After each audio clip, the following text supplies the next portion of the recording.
Segunda carta de Paulo aos Tessalonicenses, no capítulo 2. Vamos ler, todos abrindo, todos lendo comigo, por favor. Segunda carta de Paulo aos Tessalonicenses, capítulo 2, versículo 1, vamos ver. Ora, irmãos, rogamo-vos pela vinda de nosso Senhor Jesus Cristo. Então Paulo está tratando da volta de Jesus, da vinda, do final dos tempos. E pela nossa reunião com Ele, que não vos movais facilmente do vosso entendimento, nem vos perturbeis, quer por espírito, quer por palavra, quer por epístola, como se o dia de Cristo estivesse já perto. Versículo 3, ninguém de maneira alguma vos engane, porque não será assim sem que antes venha a apostasia, e se manifeste o homem do pecado, o filho da perdição, o qual se opõe e se levanta contra tudo que se chama Deus, ou que se adora, de sorte que assentará como Deus, no templo de Deus, querendo parecer Deus. Agora versículo 6, e agora, vós sabeis o que detém, para que ao seu próprio tempo seja manifestado, porque já o ministério da injustiça opera, somente há um que agora resiste, até que do meio seja tirado. Então se revelará o iníquo, a quem o Senhor desfará pelo assopro da sua boca, e aniquilará pelo esplendor da sua vinda. A esse, está falando do anticristo, cuja vinda é segundo a eficácia de Satanás, com todo poder e sinais e prodígios de mentira, e com todo engano da injustiça, para que os que perecem, porque não receberam o amor da verdade para se salvarem. Por isso Deus lhe enviará a operação do erro, para que creiam na mentira. Deixa aberto aí e vamos orar. Fecha os seus olhos. Pai, eu te louvo por esse domingo, Senhor. E te louvo por essa data especial. Finalmente, as profecias estão se cumprindo. Finalmente, o anúncio de um novo tempo é chegado. Finalmente, Senhor, tudo aquilo que os profetas, em todos esses séculos e milênios, profetizaram, está se cumprindo, está se consumando na nossa geração. Pai, prepara-nos para esses dias, prepara-nos para essa mensagem. Abra os céus para esse lugar, envia a tua graça gloriosa, abundante. Envia teu Espírito Santo a trabalhar, a falar conosco. Que o seu temor recaia sobre esse lugar. Que o seu poder se manifeste. Contenha os corações, as mentes. Expulsa e retira daqui todo espírito contrário, toda força do mal. Que a sua soberania governe. Pai, fala-nos no nome do Pai, do Filho e do Espírito Santo. Amém. Preste muita atenção no que eu quero falar aqui, rapidamente. Então, nessa semana, creio que na segunda-feira, o Vaticano publicou uma nota dizendo que, aquilo que nós sabemos, que o mundo está passando por uma crise mundial, uma crise econômica, falência no sistema econômico, falência no sistema cultural, educacional, social, político e até familiar. Ou seja, temos visto a falência e o declínio de todos os componentes da sociedade e principalmente aquilo que abrange de forma global a falência econômica. Então, o mundo está em crise e nós vemos esses focos de guerras em várias partes distintas do globo e todos pleiteando uma mudança. E ali, através dessas crises, vários tipos de manifestações e até guerras de pequeno porte. Sabendo disso, que o clima está propício, ou seja, o clima está entrando em um caos, em um colapso financeiro, cultural, acadêmico, social, político, o Vaticano então lança essa proposta de iniciar a partir dele a proposta de um governo único, um sistema monetário único, para que haja então igualdade e uma paz seja estabelecida em toda a terra. E isso é um cumprimento profético da volta de Jesus Cristo, que o anticristo iria entrar no poder para promover a paz, uma paz mundial, uma harmonia, um ecumenismo entre as nações, povos e religiões. Mas antes de voltarmos, antes de entrarmos nesse assunto que eu deixarei para o final, vamos ver o que Deus fala na sua palavra a respeito do tempo do fim. Nós estamos vivendo o tempo do fim e eu creio que estamos vivendo a geração da volta de Jesus. A geração do fim. A geração que vai contemplar o maior evento da história. E Paulo vai tratar com os cristãos tessalônicos nessa carta que ele escreveu e enviou à igreja da Tessalônica. Ele vai dizer: ora, irmãos, no versículo 1, rogamo-vos pela vinda de nosso Senhor. Então aqui ele está falando da vinda. O capítulo 2 ele destina aos tessalônicos para falar a respeito da vinda.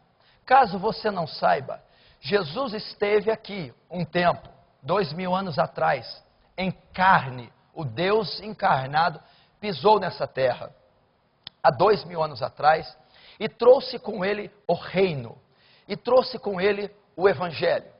Depois morreu, ressuscitou o terceiro dia e subiu aos céus. E diz: da mesma forma que me viste subindo, me verão voltando nas nuvens do céu, com os anjos, com os escolhidos, com poder e glória. Então ele voltará novamente para marcar o final dessa era e o final de todas as coisas. E Paulo então está escrevendo que era algo comum entre os cristãos primitivos falarem sobre o Apocalipse, sobre o arrebatamento, sobre o final dos tempos. E Paulo no capítulo 2 trata: rogamo-vos pela vinda do nosso Senhor. Então está tratando a respeito da vinda. A vinda de Jesus compreende o final do mundo, compreende o julgamento, compreende o arrebatamento, compreende a grande tribulação, compreende o advento do anticristo. Tudo isso marcará a vinda do Senhor. E ele disse que viria, correto?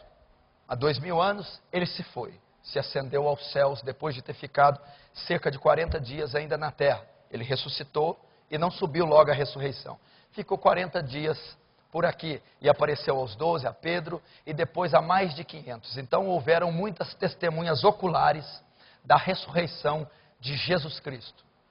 Ele sobe e disse que voltaria outra vez. A sua volta marcaria o fim.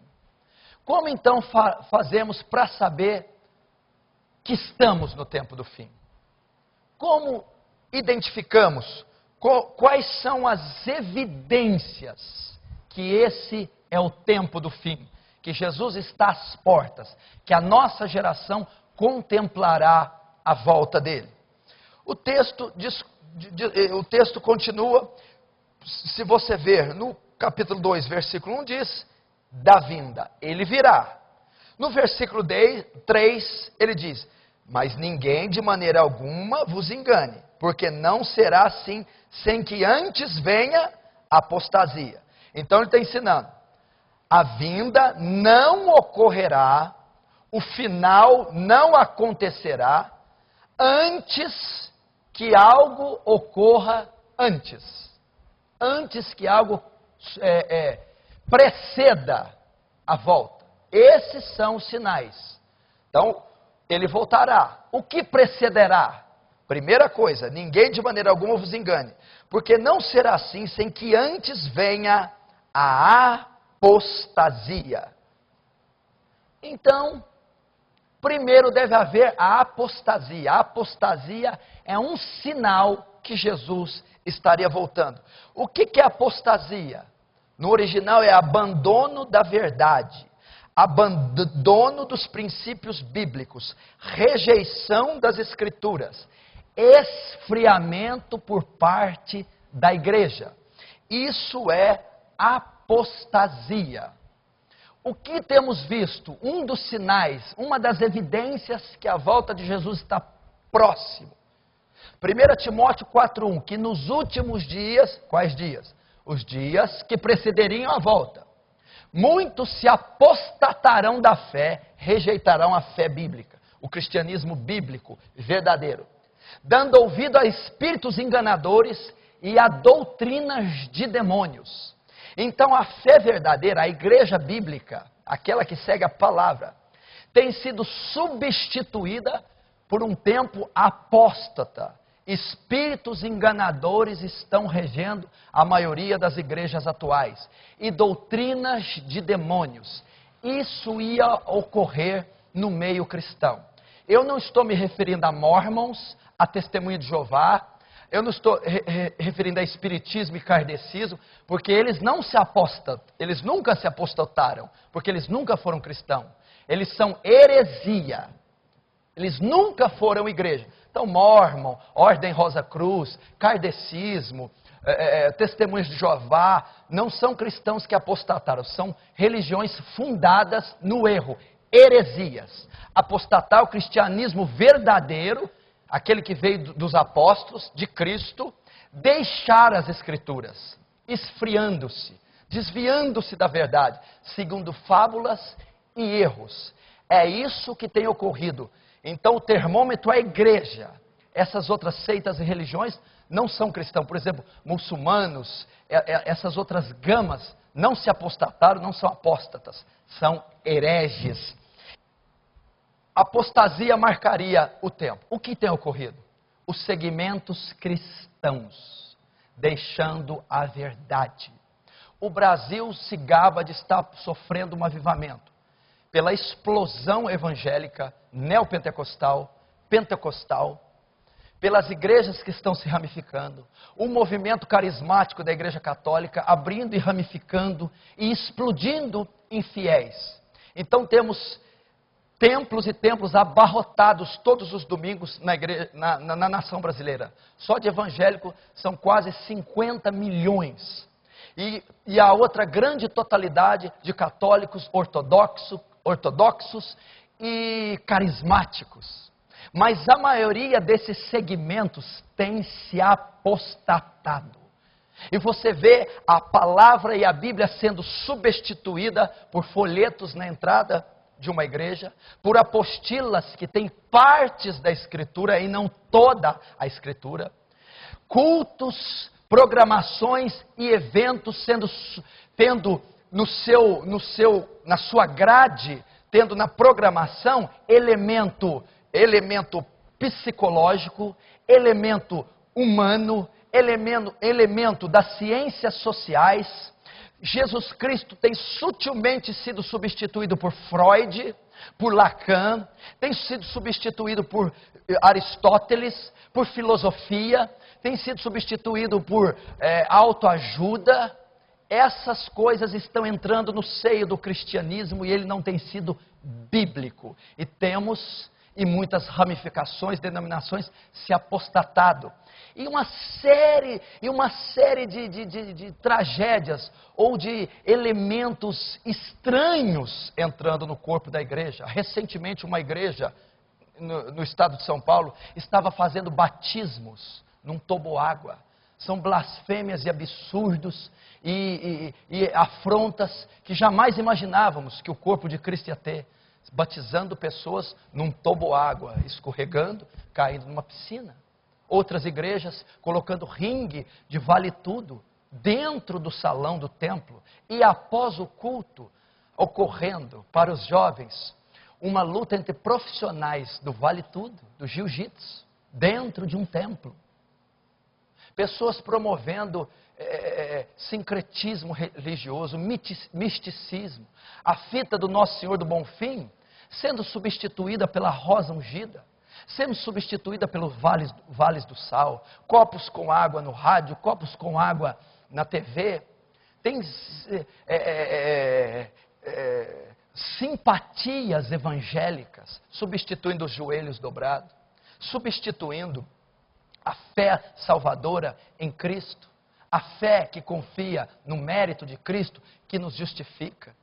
E uma série de anomalias fazendo os cristãos dar ouvido a espíritos enganadores, curas interiores, quebras de maldição, regressões, toda a sorte de elementos psicoterapêuticos com o título de Espírito Santo, do que a ação do Espírito que regenera, que transforma, que convence do pecado, da justiça e do juízo. Um cristianismo que não trabalha o caráter, que prospera, que dá carro, que dá casa, que dá bem-estar, que faz mulheres solteiras arrumarem casamentos, que dão conforto ao ego e à carne, mas que não trabalham a disciplina, que não trabalham o caráter, que não trabalham o novo nascimento e a regeneração do seu membro. Isso tem recheado a igreja cristã mundial desse século. É disso que ela tem sido composta. Então está claramente uma evidência cumprida, não se engane. O fim não virá sem que antes venha a apostasia, o esfriamento, a iniquidade, os padrões bíblicos distorcidos, toda a sorte de distorção e heresias entrando no corpo de Cristo e a palavra de Deus sendo esquecida, rejeitada dia após dia. E isso também está contido em Mateus capítulo 24. Todos abram lá. Mateus capítulo 24.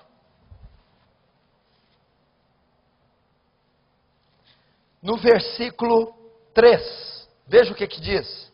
Mateus 24, 3.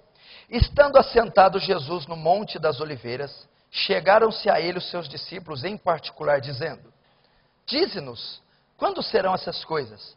Que sinal haverá da tua vinda e do fim do mundo? Jesus respondendo-lhes disse: Acautelai-vos, porque ninguém vos engane. Porque muitos virão em meu nome dizendo, eu sou Cristo, e enganarão a muitos. Agora o 6, eu quero começar do 6. E ouvirei de guerras e de rumores de guerras. Olhai, e não vos assustei, porque é mister, ou é necessário, que isso tudo aconteça. Mas ainda não é o fim, porquanto se levantará nação contra nação e reino contra reino. Agora olhe para cá. Outra evidência da volta. Como nós poderíamos saber que o fim estava próximo, que Jesus estaria prestes a voltar? Primeiro, a apostasia, a distorção do evangelho verdadeiro, do princípio bíblico por parte da igreja, a seguir elementos seculares e se desviar da fé salvífica. Segundo, ouvireis de guerras e rumores de guerras, e nação se levantaria contra nação, e reino contra reino. Então, a volta de Jesus seria marcada por um cenário de conflitos, de guerras. Guerra santa, guerra civil, guerra contra o narcotráfico, guerra no Oriente Médio, guerras de grande porte, guerras de pequeno porte, conflitos entre nações, povos e etnias marcariam a volta de Jesus. Esses princípios, essas evidências, você vai dizer, sempre existiram ao longo da história. Sim. E como isso poderia evidenciar que o tempo do fim está próximo, se sempre houve? À medida que o fim se aproximar, estas evidências irão se intensificar. Ficarão mais comuns no nosso meio haver guerras, rumores de guerras, nações contra nações, reinos contra reinos. Isso iria intensificar, iria ser comum nos jornais, no nosso meio. E você tem visto em todo o tempo, nesses últimos anos, quantos conflitos, quantos rumores, quanto reino contra reino, quanta nação levantando contra nação. Mas Jesus diz assim: olhai e não vos assustei. Ele está dizendo, vocês perceberão, vocês verão, vocês ficarão impactados, mas não vos assustei. Porque é necessário que tudo isso aconteça. É bíblico que isso aconteça. Foi profetizado. Se isso não ocorrer, o fim não virá. Então Jesus já conforta o seu povo dizendo, olhai, e não vos assustei, porque isso é necessário. Reino contra reino, e haverá fomes. Nós sabemos que aproximadamente 1/3 da população mundial passa fome. Se você for na janela 1040 ou no norte da África, há literalmente pessoas morrendo de fome. E a fome mundial, ou a fome se evidenciando com mais intensidade, marcaria a volta de Jesus. Temos países como Etiópia em profunda fome, temos países como Costa do Marfim, temos países da África, Sudão, temos Moçambique, temos até na Índia, fome, pessoas literalmente morrendo de inanição, de desnutrição, até chegar ao ponto máximo de caírem mortas de fome. A fome marcaria, pestes marcaria. O que são pestes? Doenças, flagelos acometendo a raça humana. Temos aí o flagelo que mais assola esse último tempo, é a peste do câncer. São diagnosticados mais de 100 tipos de cânceres que as pessoas têm todos os anos. Recentemente vocês acompanharam o caso do Reinaldo Gianecchini, do seu pai, que faleceu vítima de câncer. Agora, recentemente, foi descoberto que o ex-presidente Lula está sofrendo de câncer. O câncer tem sido uma peste incurável que tem matado milhares e milhões e assolado famílias. Temos o advento da AIDS, que é incurável, que a ciência sequer tem uma pista da cura, por mais que ainda avançam nos recursos. Pestes assolariam o tempo do fim. Tem a Índia, por exemplo, onde a cultura glorifica a sujeira, glorifica, vamos dizer, a imundícia, como se banhar no rio Ganges, né? E ali você tem dezenas e milhares de enfermidades. Um pregador quando foi convidado a pregar na Índia, quando desceu no aeroporto, teve que tomar, acho que 7 vacinas contra tuberculose, hepatite A, B, C e aí vai. De tamanhos que são os flagelos que assolam a Índia. Pestes e terremotos em vários lugares, abalos sísmicos marcariam. Antigamente, você via um terremoto de 10 em 10 anos, 15, 20. Hoje estamos vendo 2, 3 terremotos a cada mês. Essa semana mesmo teve um na Turquia e outro num país que eu não me lembro. Qual o país que teve? E só onde eu parei de ver, 400 mortos foram só na Turquia. E isso começou a se evidenciar. Você sabe o que eu estou dizendo? Porque antigamente era raríssimo. E um terremoto, quando ocorria, estourava como algo mundial, todos ficavam alarmados, porque demorava décadas para ocorrer, de grande porte. Todos os meses há pequenos e grandes terremotos ocorrendo. A terra está oscilando e ela está gemendo, anunciando a volta do seu Criador a essa terra. No versículo 8, olha o que diz. Mas todas essas coisas são o princípio das dores. Todas essas coisas são o princípio das dores. Sabe o que é isso? Presta atenção. Jesus está dizendo que tudo isso marcaria, que haveria fomes e pestes e terremotos, guerras, rumores de guerras, reino contra reino, falsos cristos se apresentando, falsos profetas, seitas, heresias, aglutinando, amontoando-se, montando o cenário que ele viria.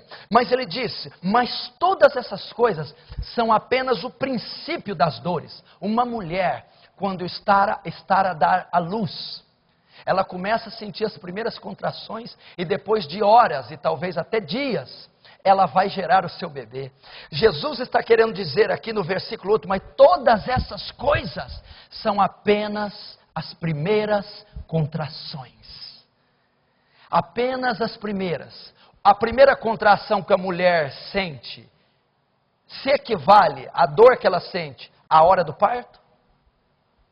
Então o que Jesus está dizendo? As primeiras contrações não se comparam com a dor do parto. Então ele está dizendo, coisas piores virão. É apenas o princípio das dores. É apenas o anúncio da volta. É apenas o anúncio dos cataclismas que a sociedade e esse mundo corrupto sofrerá e que a natureza sofrerá para que aconteça a volta de Jesus. Então vos entregarão para seres atormentados, matar-vos-ão e sereis odiados de todas as gentes por causa do meu nome. Versículo 10. Nesse tempo muitos serão escandalizados. Trair-se uns aos outros, e uns aos outros se aborrecerão. E surgirão muitos falsos profetas e enganarão a muitos. O que quer dizer esse 10 e 11? Meu irmão, a marca do fim. Muitos serão escandalizados. Escândalos marcariam o tempo do fim. Homossexualismo, lesbianismo, adultérios, divórcios. Essa série de coisas marcaria o tempo do fim. É isso que temos visto dentro da igreja. Escândalos, profanação, orgias, luxúrias, ostentação, bestialidade, coisas impensáveis entre o povo de Deus ocorrendo. A gravidez no tempo solteiro, os divórcios no primeiro, segundo ano de casamento, a pedofilia dentro da igreja católica, o homossexualismo, o lesbianismo, todas essas coisas marcariam. A inadimplência por causa de cristãos, cristãos sendo presos, cristãos fazendo coisas piores que ímpios, escândalos e tragédias marcariam esse tempo. E o versículo 12 para o mundo. E por se multiplicar a iniquidade, o amor de muitos se esfriaria. Por se multiplicar o pecado. Meu irmão, se dentro da igreja está ocorrendo o que eu falei, você imagina fora da igreja, entre os ímpios, os pagãos. A Bíblia diz que o que marcaria a volta de Jesus seria a multiplicação da iniquidade, o aumento do pecado ou o aumento da pecaminosidade do homem. O homem seria capaz de coisas impensáveis. O homem entraria num estado de corrupção que seria assemelhado a um animal. Isso marcaria. Então temos visto todo tipo de mortes, chacinas, e a própria sociedade, o próprio parlamento corrompendo e lançando, sancionando leis anti-Deus, anti-família, anticristãs, fazendo com que o estado da depravação e da pecaminosidade do homem chegue a níveis inatingíveis, inimagináveis há um tempo atrás. Temos visto toda a sorte de crimes e de ações hediondas por parte dessa terra. Então seria esse. Não pense você que o que marcaria a volta de Jesus seria um avivamento. Seria um tempo de bonança. Seria um ajuste moral. Seria um caos moral, um caos financeiro, um caos político, um caos familiar e um caos espiritual religioso. E não me diga que não estamos vivendo, porque é exatamente o que estamos vivendo. É exatamente o caos em todas as áreas que estamos vivendo. E isso, de pouquíssimo tempo para cá, em 10 anos, o mundo se transformou em algo nunca visto. Em apenas 10 anos, de 2000 para cá, quem imaginaria que chegaríamos a esse ponto de ouvir, ver, sentir o que nós estamos sentindo? Isso marcaria. Seriam algumas evidências. Voltando para 2 Tessalonicenses. Vamos voltar para lá. Ninguém de maneira alguma, no versículo 3, vos engane, porque não será assim sem que antes venha apostasia, e se manifeste o homem do pecado e o filho da perdição. Até aí. Esse é o outro sinal. Vejam só, preste muita atenção. Então, Jesus disse que viria. A vinda de Jesus compreende o término dessa era e o início de uma nova era, de um novo tempo. O final de todas as coisas. Quando é que isso iria se dar? Ele deixa os seus sinais e as suas evidências. Paulo então vai narrar, ninguém se engane. Antes disso virá apostasia. Então, a rejeição e o abandono da verdade por parte de muitos cristãos. Depois os sinais na natureza preditos por Jesus. Nação contra nação, reino contra reino, guerras, fomes, terremotos e pestes. Tudo isso estamos vendo e a cada ano se intensificando. Você pode dizer, em todas as eras houve isso, sim. Mas à medida que o fim se aproxima, isso vai se intensificar mais e mais. E isso não vai terminar. Isso marcaria. Estamos vendo. É possível que estejamos próximos por as evidências que eu citei até então? Sim, é muito possível. Mas ainda não podemos dizer com exatidão se estamos no fim, só por esses cumprimentos. Vamos prosseguir, que Paulo diz que outra coisa ocorreria, marcando a volta de Jesus, além dos sinais na igreja e na natureza. Não será assim sem que venha apostasia e se manifeste o homem do pecado, o filho da perdição. Para Jesus vir, para o fim se dar, outro sinal seria dado. O homem da perdição iria se manifestar. O homem do pecado, o filho da perdição, iria se manifestar. De quem é esse que Paulo está se referindo? Ele está falando de uma personalidade. Ele está falando de uma pessoa que quando ela se manifestasse, aparecesse, se acendesse, isso marcaria exatamente o início da 70ª semana de Daniel, e iríamos então caminhar para o fim dessa presente era. Então, uma das grandes evidências é o surgimento do homem do pecado e do filho da perdição. De quem é esse que Paulo está se referindo? O anticristo, chamado a besta, chamado filho da perdição, o homem do pecado, é o anticristo. Paulo diz que ele iria entrar em cena, ele iria se manifestar, ele iria se acender, e quando ele se acendesse, se manifestasse, quando ele surgisse no cenário político, no cenário militar, no cenário econômico, isso então marcaria o tempo da segunda volta de Jesus. Quem é esse filho da perdição? Quem é esse homem do pecado? Daniel capítulo 8 vai dizer a respeito dele. Vamos abrir todos em Daniel capítulo 8. Daniel 8, capítulo 12. E o exército lhe foi entregue com o sacrifício contínuo, por causa das transgressões, e lançou a verdade por terra. Fez isso e prosperou. Então está dizendo do anticristo. E o exército lhe foi entregue. A autoridade, porque o anticristo será um grande líder político e militar. Ou seja, um governo mundial será lhe dado autoridade. Versículo 23 do capítulo 8, do mesmo capítulo. Mas no fim do seu reinado, quando os prevaricadores acabarem, se levantará um rei feroz de cara, e será entendido em adivinhações, ou em intrigas. Mas no fim do seu reinado, quando terminar o reinado nacional, dividido por governos, vai se iniciar um governo único. Olha lá, quando acabar, se levantará um rei feroz de cara. Esse rei feroz é o anticristo.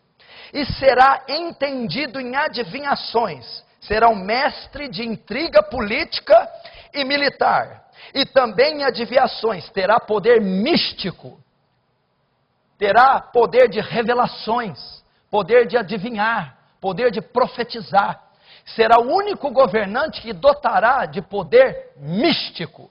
Você nunca viu, desde Collor de Mello, Tancredo Neves, Sarney, etc., qualquer político, nem Hitler, que tinha autêntico poder econômico, financeiro, persuasivo, contar com poder místico, com poder transcendente.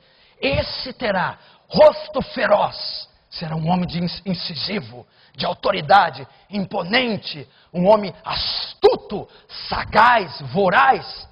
Será um mestre de intriga política, um articulador, um excelente estrategista, e terá poder sobre-humano para influenciar e fazer se opor qualquer que se levantar contra ele. E será entendido de diversas. Versículo 24. Agora olha só. E se fortalecerá a sua força, mas não pelo seu próprio poder, e destruirá maravilhosamente, e prosperará, e fará o que lhe aprouver, e destruirá os fortes e o povo santo. Vamos começar. E se fortalecerá, olhe para mim, não na sua força. Mas o que quer dizer isso? que o anticristo, a influência que ele exercerá, o poder persuasivo, político, econômico, a autoridade que ele tem, não vem dele, vem de quem? A Bíblia diz que o anticristo entrará no poder possesso por Satanás. O poder que rege o anticristo é o poder do diabo. É a primeira vez então que encarnado Satanás governará a terra. E a palavra diz que ele não se levantará pelo seu próprio poder, mas o dragão se apoderará dele, que é Satanás, e destruirá maravilhosamente, terá poder de aniquilar qualquer um e qualquer força que se levantará contra ele. Olha lá, prosperará e fará o que lhe aprouver, e destruirá os fortes, todos os oponentes, e o povo santo. Sabe quem é esse povo santo? Os judeus. Primeiro, o anticristo fará o que bem entender. A palavra diz: fará o que aprouver, prosperará no seu governo e destruirá os fortes. Não tem um governo que vai resistir ao poder do anticristo. Não tem uma instituição, não tem uma organização, por mais forte que seja, econômica, financeira ou politicamente, não poderá subsistir. Ele destruirá. E o povo santo, porque esse texto fala especificamente dos judeus. Ele perseguirá os judeus. Os judeus sofrerão nessa era do anticristo como nunca, porque rejeitaram o Messias, e ele será o grande inimigo do povo santo de Deus. Então será um período extremamente difícil para o povo judeu. 25. E pelo seu entendimento também fará prosperar o engano. Então, ou seja, a mentira, o engano, alcançará todas as pessoas. E no seu coração se engrandecerá por causa da tranquilidade, e destruirá muitos, e se levantará contra o príncipe dos príncipes. Até aí.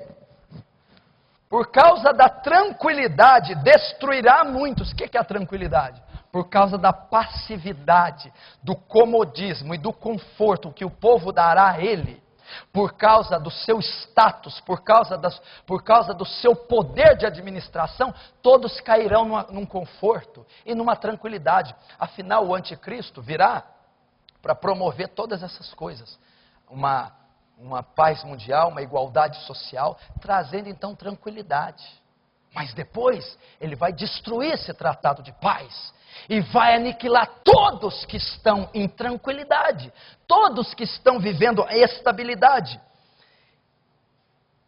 Destruirá a muitos, e se levantará contra o príncipe dos príncipes. Se oporá abertamente a Deus e a qualquer que siga a Deus. Aqui fala do anticristo. Apocalipse 13. João que está narrando. E pus-me sobre a areia do mar, e vi subir do mar uma besta, que tinha 7 cabeças e 10 chifres. E sobre os chifres 10 diademas, sobre as cabeças um nome de blasfêmia. E vi que era semelhante ao leopardo, os seus pés como de urso, sua boca como de leão. E o dragão deu-lhe poder, e o seu trono e grande poderio. Até aí, vamos lá. E vi subir do mar uma besta. Essa besta que João está dizendo é o anticristo. Eu vi subir, eu vi se erigir, eu vi se erguer, eu vi se assentar no poder, eu vi governar o mundo. Essa besta. Subir do mar. Ela tinha 10 chifres. São os 10 governos que apoiarão o seu governo mundial. Então esses chifres são governos, são os ministérios do governo mundial, os 10 braços direitos que vão ajudar o governo mundial da besta. No versículo 2 diz que, olha só, era semelhante ao leopardo, e os pés, isso aqui é tudo simbólico, como os de urso, e a sua boca como de leão. E o dragão deu-lhe o seu poder, e o seu trono, e o grande poderio. Quem é o dragão aqui? Satanás. Satanás vai dar poder à besta, ao anticristo. Vai governar através dele. É exatamente a mesma coisa que falou Daniel. O que mais que ele vai fazer? Veja o versículo 13, Apocalipse 13, 13. E faz grandes sinais, de maneira que até fogo faz descer do céu à vista dos homens. Olha o poder místico. E faz com que a todos, pequenos e grandes, ricos e pobres, livres e servos, lhe seja posto um sinal na mão direita ou na testa, para que ninguém possa comprar ou vender, senão aquele que tiver o sinal, o nome da besta, ou o número do seu número. Aqui é a sabedoria. Aquele que tem entendimento, calcule o número da besta, porque é o número de homem, e o seu número é 666, 666. Versículo 27. E ele firmará um concerto com muitos por uma semana, e na metade da semana fará cessar o sacrifício e a oferta de manjares, e sobre a asa das abominações virá o assolador, isso até a consumação, e o que está determinado será derramado sobre o assolador. Vamos no 27 mais uma vez para você entender. E ele firmará um concerto com muitos por uma semana, e na metade da semana fará cessar o sacrifício e a oferta de manjares. Até aí.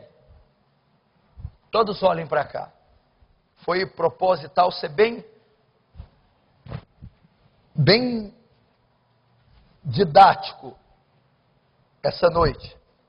Presta atenção. O que marcaria o fim? Os sinais na natureza? Os sinais na igreja? Daí, teve um show de uma dupla famosa que veio em Franca, sertaneja. Daquela bem bailão sertanejo. Estava assim, ó, de evangélico, e tinha até pastor. Encontro, retiro espiritual, que as pessoas vão para receber Deus. Casais voltam de lá com a menina grávida. Lavagem de dinheiro. Toda sorte de corrupção. Está acontecendo. Apostasia, esfriamento, aumento da iniquidade, a depravação do ímpio, níveis inatingíveis, inimagináveis. Marcaria o tempo do fim. O que mais? A ascensão do filho da perdição. Do homem, do filho da perdição. Do homem do pecado. O anticristo. Mas como esse anticristo vai vir? Se eu ler segundo Apocalipse, eu vou esperar um monstro. Vi uma besta surgir do mar, com 10 chifres e 7 cabeças. É óbvio que não é isso. Qualquer um, se o diabo vir desse jeito, vai identificá-lo. Então, para enganar-nos, ele vem transfigurado. Não pense você que o diabo é identificado pela sua real natureza. Chifres e rabo. Ele vem com a mini saia para derrubar teu casamento. Ele vem com um bonitão, flertando com você para destruir. Ele vem você com um amiguinho oferecendo uma substância para você usar. É assim que o diabo trabalha. Você acha que ele vem de chifre de cauda? Qualquer um reconhece. Então ele virá, segundo a palavra, como um grande líder político e militar. Segundo Daniel, ele fará um concerto de 7 anos com a terra. Que concerto? É um tratado de paz. O anticristo virá como um governante, como um presidente, como um grande estrategista militar e político. Então ele virá para ser o governante de um governo mundial. Firmará um concerto, um plano de governo de 7 anos para governar a terra. Então, a vinda de Jesus, o que precederia, é um cenário político, religioso e militar que governe o mundo de forma mundial, que governe a terra de forma mundial. Então o que acontece? A Bíblia diz que a característica do anticristo seria o quê? Que a terra, para ele vir, teria que ter uma globalização, teria que ter um sistema de governo mundial. Esse sistema de governo mundial, para existir, teria que ter uma moeda oficial. Um só governo requer uma só moeda. Um só governo, uma só moeda requer um só governante. Então, a terra vai ser preparada para ter um governo mundial. esse governo mundial terá sua moeda oficial e será uma moeda mundial. E esse governo será governado por um só homem, uma só pessoa. Quem? O anticristo. O anticristo. Como seria essa moeda? A Bíblia diz assim: foi a besta fez com que todos os moradores da terra recebessem um sinal na mão ou na testa, para que, sem esse sinal, ninguém pudesse comprar ou vender, se não tivesse o sinal. Ora, o sinal, o número de um homem, quem tem sabedoria calcule, 666. Então, quando João diz que sem essa marca eu não posso comprar nem vender, logo eu entendo que aquilo é um sistema de crédito. A marca da besta é um sistema de crédito. Comprar, compreende? Crédito. E vender é a mesma coisa. Compreende? Moeda. Ou seja, a marca, o sinal na mão e na testa, seria a moeda mundial. Vaticano propõe criar um governo mundial e enfrentar a crise econômica. Confira. Veja só. Vamos ver se a nota do Vaticano tem alguma coisa a ver com o que eu preguei, o que está na Bíblia. Vamos lá. Olha lá. Escrevi alguma coisa aqui.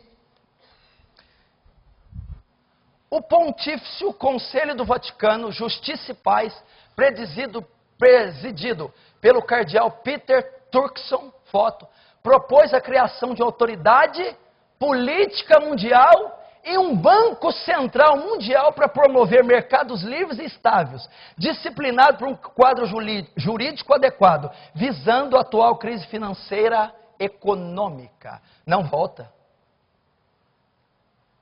Vaticano propõe criar um governo mundial para enfrentar a crise. Confira. Pode desligar.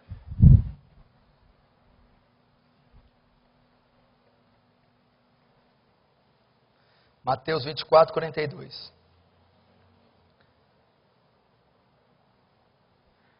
Vigiai, porque não sabeis a que hora há de vir vosso Senhor. Mas considerai isso: se o pai de família soubesse a que vigília da noite haveria de vir o ladrão, vigiaria e não deixaria que fosse arrombada a sua casa. Por isso estáis vós apercebidos também, porque o Filho do Homem há de vir a hora em que não penseis. Até aí. Queridos, Jesus está voltando. Eu estou falando sério. Você está vendo as evidências. E Jesus mesmo diz: vigiai, estai em alerta, para vocês não serem pegos desprevenidos.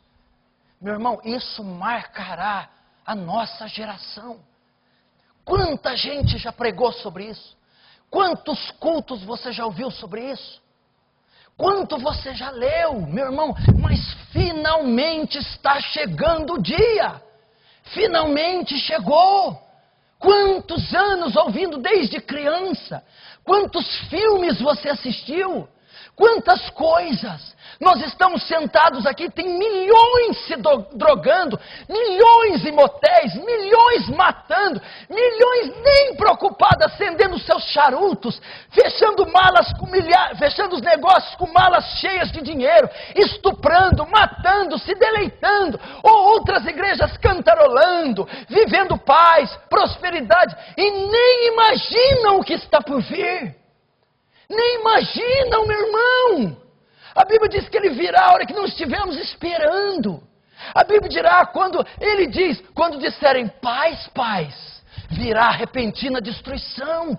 Quando ficar tudo harmônico e todo mundo pensa só em dinheiro, carro, casamento, mulher, sexo, poder, esse mundo será acometido pela volta repentina de Cristo.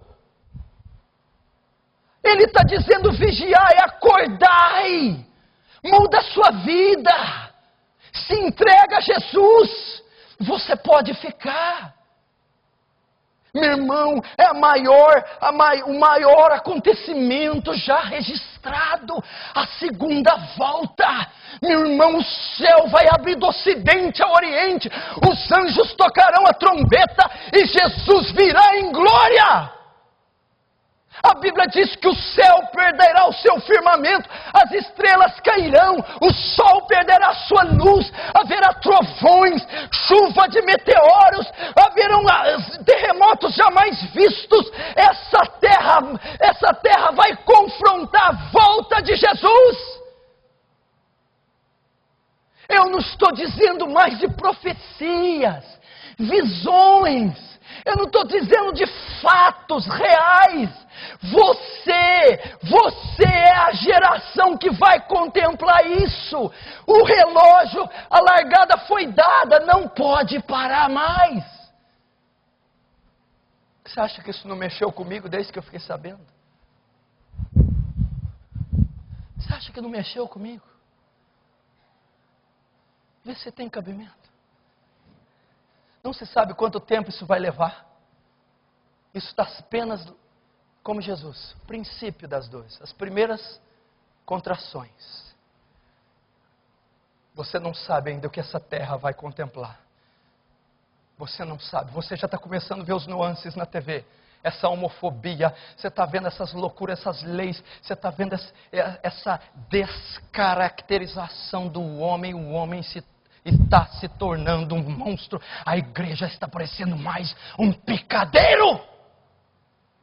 E nós estamos fazendo o quê? A volta do Filho do Homem será semelhante aos dias de Ló. O que marcou a época de Ló? Sodoma e Gomorra, sodomia, o aumento desenfreado do homossexualismo, é o que estamos vendo. Então a volta de Jesus, o que marcaria? Homossexualismo evidente. Segundo, como nos dias de Noé, casavam-se, davam-se em casamento, comiam e bebiam. O povo está folgando, o povo quer prazer, o povo quer grife, o povo quer viagem, o povo quer casar, o povo quer romance, o povo quer dinheiro, fortuna. Estão esquecendo de Cristo, estão esquecendo do Evangelho. Meu irmão, nós não conseguimos orar 1 hora por dia, ler a Escritura, não conseguimos ajudar um pobre. Não temos tempo de tão egoístas, egocêntricos que temos estado.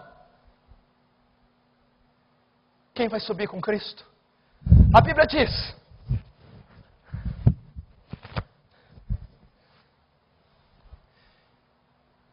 que não será assim antes que o homem do pecado e o filho da perdição se aposse. Mas tem um que ainda o detém, que tem que ser retirado. E quando esse que o detém for retirado, o anticristo entra. Sabe por que o anticristo não entra? Porque tem algo na terra que o impede. Ele pode estar vivo, ele vai aparecer na mídia, você vai vê-lo. Mas entrar no poder, a hora que ele for receber a faixa da presidência mundial, aquilo que o detém tem que ser tirado. Enquanto aquilo que está aqui, que detém ele não pega a faixa. Ainda que você pode até vê-lo. E o que o detém? É a mesma analogia de Sodoma e Gomorra. Deus ia mandar o juízo sobre Sodoma. Ela ia ser queimada por fogo e enxofre. Por que ela não foi? Porque Ló estava lá dentro. Tinha um justo e Abraão, ora, destruiria tu justo com o ímpio? Certamente que por um não destruiria. Então, Ló dentro de Sodoma impediu o juízo de vir sobre Sodoma. Quando Ló retirou, o juízo veio. Sabe quem detém o anticristo ainda? A igreja do Deus vivo. Os cristãos ainda detêm. O Espírito Santo ainda o detém. E o Espírito Santo habita em nós. Então o anticristo vai entrar no poder quando acontecer o arrebatamento. A igreja será retirada dessa terra em glória. E então o anticristo, quando a igreja, o que o detém, sair, for arrebatada, ele entra no poder e ele começa o seu sistema único de crédito, fazendo com que todos aceitem o seu sinal e a marca da besta e o adorem, e todo aquele que não aceitar será morto. Então os primeiros 3 anos e meio do anticristo serão uma maravilha. Ele promoverá tudo que eu te disse, acontecerá tudo. E a hora que todos os que estão aqui receberem a marca, o sinal, e ele conseguir implantar o seu governo de 7 anos, nos 3 anos e meio ele rasga esse contrato, invade Israel, se declara a Deus, pede para ser adorado. Nessa hora começa então o último período da semana de Daniel, onde a grande tribulação ocorrerá nessa terra, um período que nunca se houve e nem se haverá. As 7 taças da ira de Deus serão derramadas sobre a terra, e os seguidores do anticristo, os que aceitaram a marca e os crentes que ficaram, sofrerão a ira de Deus. Aqui.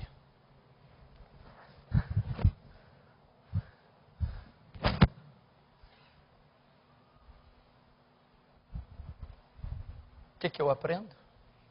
Olha só. Olha que sinuca de bico que eu te deixei.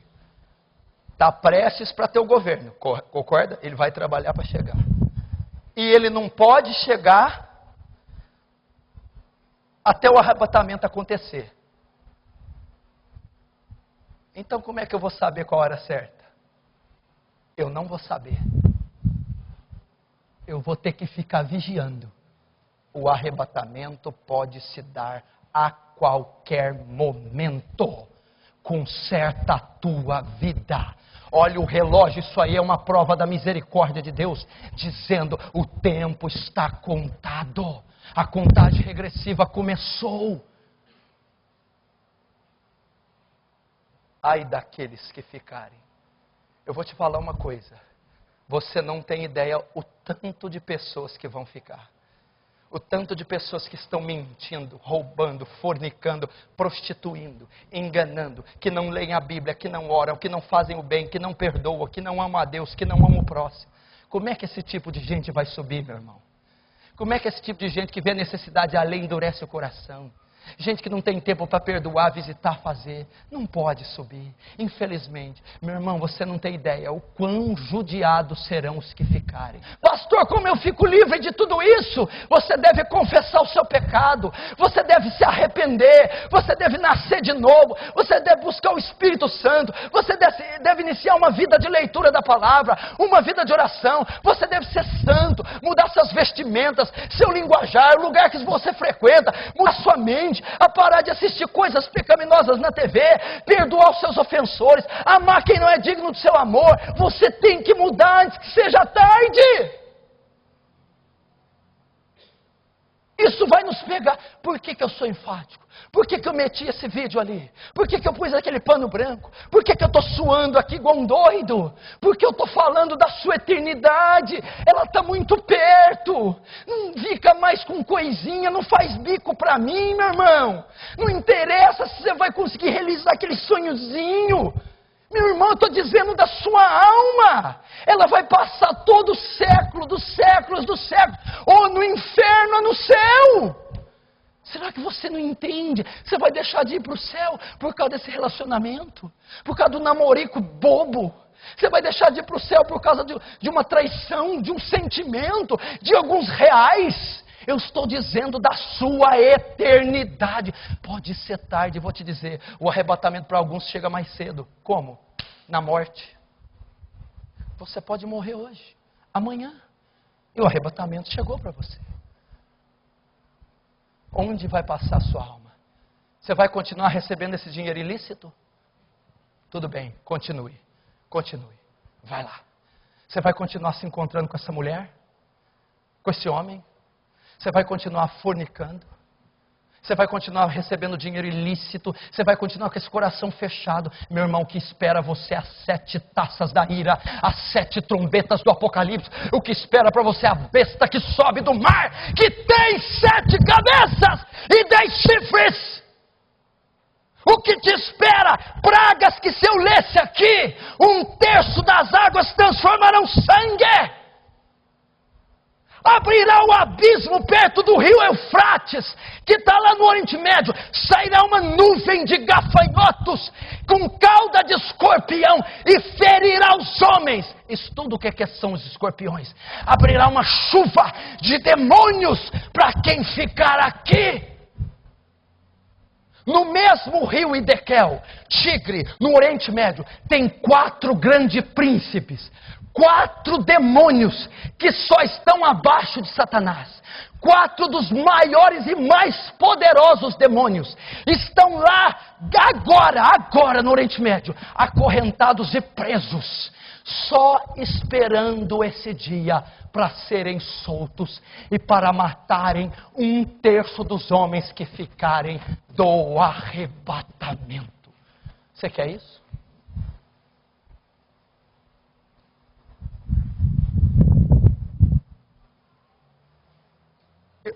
Você viu? É daqui 50 anos, vou pecar mais um pouquinho. Eu avisei. Sua mãe avisou. Seu filho avisou. O Espírito Santo te avisou. Muda. Toma decisões radicais. Muda a sua vida. Arrepende-se. Converte-se. Porque se você fizer isso, tem graça para você aqui essa noite. Tem perdão para você.